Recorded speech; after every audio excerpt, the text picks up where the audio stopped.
Hey guys, what's up? It's Finch here, and today we're going to be going over the most underrated breakers, win conditions, and just strong Pokemon in general in SSOU. I've got 6 of them in our builder right now that we're going to go over, and I'm going to outline why each Pokemon is effective, why each Pokemon is underrated, and why they should be seeing more usage, or already are seeing more usage over the preliminary stages of the official ladder tournament laddering. But just a reminder before we get into this, OLT, or the official ladder tournament, is started already, so if you guys want to ladder against some of the best players, some big tournament players like myself regularly, definitely sign up for that, or just grind up on a ladder as high as you can, play as many people as you can, get in games, guys. Now is a great time to really help improve yourselves and get exposure to things that aren't really ordinary on the ladder scene, especially for more casual players that are wanting to, make this into more of a serious hobby, I guess. Of course, though, if you don't want to do that, you don't have to do that either, but what I'm going to tell you is that throughout OLT, I'm seeing these Pokemon thrive. The Pokemon are just doing well. Getting kills left and right, So we're going to go over all 6 of them. The first one is going to be Rillaboom. Rillaboom has boomed down to the scene when it got Grassy Surge, rising all the way from RU to one of the best Pokemon in OU. In fact, it's now a top 5 to 10 Pokemon in my eyes. However, this set with Grassy Seed is a really underrated set in my eyes. It makes use of Grassy Seed and Acrobatics. Grassy Seed gives it a +1 defense, which is very helpful in taking things like a close combat from Urshifu, U-turns from various Pokemon, and even things like a Brave Bird from Corviknight. In addition to that, you are able to use Acrobatics, which is hitting things like Amoonguss, Tangrowth, opposing Rillaboom, Hawlucha, etc. for super effective damage, which otherwise you're going to struggle to necessarily break through with the same level of efficiency. And especially without taking Life Orb damage on top of that and potentially being prediction reliant. So that's helpful. There are some different coverage moves you could use. Knockoff is great for Dragapult and some mid-grounds and crippling things like Mandibuzz and Corviknight. However, I personally quite like Superpower or Drain Punch. And in addition to that, Stomping Tantrum, while Magnazone is gone, still is viable to hit Pokemon such as the very rare Chandelure. And much more importantly, Toxpex is a +2. You're able to +2, you're able to kill especially defensive Toxpex after Stealth Rock, potentially. It's a roll, I believe. And if it's physically defensive, +2 into +0 should be able to take it out as well. So that's helpful. Of course, you have to be careful though, since it's just kind of other option material. But yeah, I think Grassy Seed is a really underrated option at Rillaboom. Obviously, the Choice Band and Life Orb sets are running through the tier left and right now. They're quite good in this metagame, but in my eyes, this set is just as, if not then almost as good as those 2 sets. It deserves to see mainstream usage, and I'm glad some hyper offensive teams are making use of it in the current metagame state. A Grassy Glide, of course, is a strong grass move that gets priority when the Grassy trains up, which its ability sets. Yeah, it's just an amazing combination. And all in all, Rillaboom, despite an abundance of grass resist in the OU tier, is thriving as it stands. I mean, look, just at these 6 Pokemon, 4 of them resist grass, and 1 of them is neutral to it. So, yeah, it's not hard to see teams running, 3 to 4 grass resist, but despite that, due to coverage, due to strength, due to the convenience of Grassy Glide, and so on and so forth, Rillaboom is still finding ways to be an efficient breaker in the OU metagame, and I think doing so with this set is definitely something that's an underrated prospect that more and more people should look into with time. I think this is a great option. So yeah, next up we have Magnazone. Specs Analytic Magnazone, as I forecasted in my video on the bans of Metagame Monday a couple weeks ago regarding Magnazone, has risen to prominence. It's destroying the ladder, guys. Assault teams that don't have a ground type are just running, as far away as possible. I mean, Volt Switch a couple times in the Blissey, and it's like, crap, what am I going to do now? I mean, for fuck's sake, I've been running Stunfisk on a stall team on a ladder recently, guys. That's when you know it's dire. Stunfisk is a legitimately viable Pokemon because it walls Magnazone and Zeraora, and it can sort of soft check Togekiss if they don't get super lucky. So, yeah, Specs Analytic Magnazone, there's just very few counters, few and far between. And even if you're facing something like a Chansey or a Blissey or a really specially defensive Pokemon, a couple Analytic Volt Switches put them in range, and it's easy to get those because those teams tend to be very bulky, the teams that use them. So yeah, it's getting in a lot. It also pairs really nicely with things like Rillaboom and Crawdon. Crawdon being our next Pokemon we're going to be discussing. Crawdon itself has been a Pokemon that's always been fringe viable in OU for the longest time, but now with the access to adaptability and it always has that, but access to the limited decks, kind of just giving it a few less checks and counters, like Komozo, the main thing that's going to counter it. Nothing else hard counters it. Swords Dance 3 attack set is just completely dominant. It's going to always get kills against both your teams and against offensive teams. Aqua Jet priority, plus if it ever gets in safely, it's going to be able to pick off a kill with either stab move. So yeah, it's a really strong Pokemon. 120 base attack, coupled with the fact that it has adaptability. Again, as I said, Adamant Life Orb, I mean, it's just nuke. Knockoffs doing 60 to Toxpex. At +2, it could kill Pex, of course.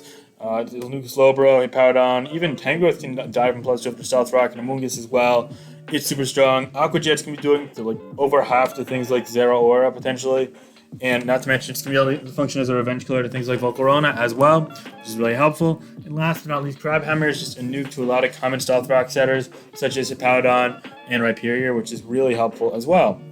Oh yeah, and Knockoff also does quite a number to Ferrothorn too, which might as well come in handy. See, a lot of games you don't even need the Swords Dance, but I'd say that definitely comes in handy against bulky teams, especially so you don't have to ease prediction. So say you're not sure if they're going to go to their Tox specs to take a Liquidation, a Crab Hammer, or if they're going to go to their Clefable to take a knockoff. If you go for Swords Dance, then you outrun both, you're able to kill both, and it's like, oh crap, that prospect is completely out the window, and damn, Proton's getting kills now left and right, no matter what you do.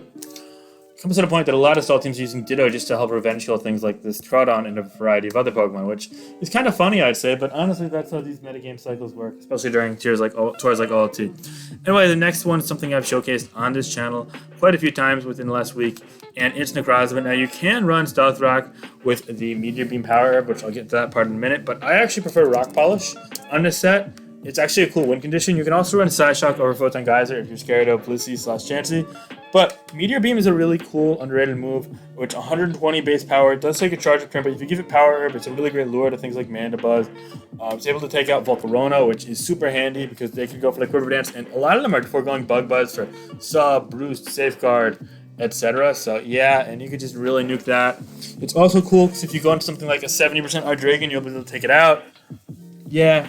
And giving you +1 special attack means that you're an absolute menace to balance teams. If with a Rock Polish up, if they don't have much priority, then you're probably going to be able to sweep through them, honestly. And it's just a really dynamic Pokemon in my eyes. I've never seen the Necrozma thrive with such efficiency and consistency in the SSOU metagame, or any OU metagame for that matter. So it's really cool seeing it have a role. And the people that came up with this set are really smart, and definitely major props to them. So yeah, I don't want to take credit for any of these, really.